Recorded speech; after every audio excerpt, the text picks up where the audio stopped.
Hi, പുതിയൊരു വീഡിയോയിലേക്ക് സ്വാഗതം. ഹയർ ജോലികൾക്ക് വളരെ സന്തോഷകരമായ ഒരു ദിവസമാണ് കടന്നുപോയത്. ജനുവരി 1 ഏപ്രിൽ 1 മുസ്തഫ എല്ലാവർക്കും തന്നെ പണം കൊടുക്കും എന്ന് പറഞ്ഞിട്ടുണ്ടായിരുന്നു.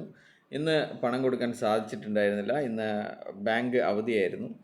അപ്പോൾ എല്ലാവർക്കും നാളെ എല്ലാവർക്കും പൂളിംഗം അല്ലെങ്കിൽ മുസ്തഫയുടെ പുരക്ക് പോയി കഴിഞ്ഞാൽ മുസ്തഫ എല്ലാവർക്കും പണം കൊടുക്കുന്നതായിരിക്കും. അതിൻ്റെ ഉത്തരവാദിത്വം സൂം മീറ്റിംഗ് വിളിച്ചിട്ടാണ് മുസ്തഫ ഏറ്റെടുത്തിരിക്കുന്നത്. മുസ്തഫ അതിനുശേഷം മുസ്തഫയെ കാണാനുണ്ടായിരുന്നില്ല. മുസ്തഫ പറഞ്ഞ സൂം മീറ്റിങ്ങൾ ഇവരുടെ വക്കീലന്മാർ ഫാം ഹൗസിൽ പോയി എന്ന് മാത്രമേ അറിയുള്ളൂ. ഫാം ഹൗസിൽ നിന്ന് തിരിച്ചു വന്നതായിട്ട് നമുക്ക് യാതൊരുവിധ അറിവും ഇല്ല.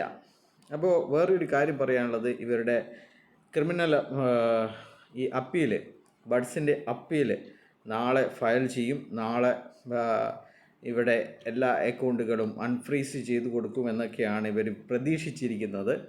അപ്പോൾ എന്തായാലും നാളെ ഇവരുടെ കേസ് എടുക്കുന്നില്ല എന്നുള്ള സന്തോഷ വാർത്ത, നാളെ എന്ന് പറഞ്ഞു കഴിഞ്ഞാൽ ഇന്ന് ഈ കേസ് എടുക്കുന്നില്ല എന്നുള്ള സന്തോഷ വാർത്തയും കൂടിയുണ്ട്. എന്തായാലും വരും ദിവസങ്ങളിൽ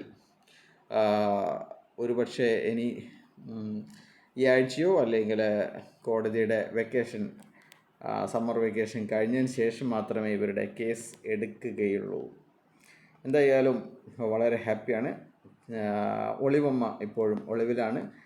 ചില ആൾക്കാർക്കൊക്കെ ബുദ്ധി വരുന്നുണ്ട് എന്ന് തോന്നുന്നു. ഒരുപാട് ആൾക്കാർ നമ്മുടെ കമ്പനി കുറ്റം ചെയ്തു, ദൈവതുല്യമായ കമ്പനി കുറ്റം ചെയ്തു എന്നൊക്കെ പറയുന്നുണ്ട്, ഒളിഞ്ഞും തെളിഞ്ഞും പറയുന്നുണ്ട്. എന്തായാലും 16 മാസത്തിന് ശേഷം ഇവന്മാർക്കൊക്കെ മനസ്സിലായല്ലോ, നമ്മളൊക്കെ മണി ചെയിൻ്റെ കണ്ണികളാണ്, നമുക്കൊക്കെ പൈസ കിട്ടിയിരിക്കുന്നത് മണി ചെയിനാണ്.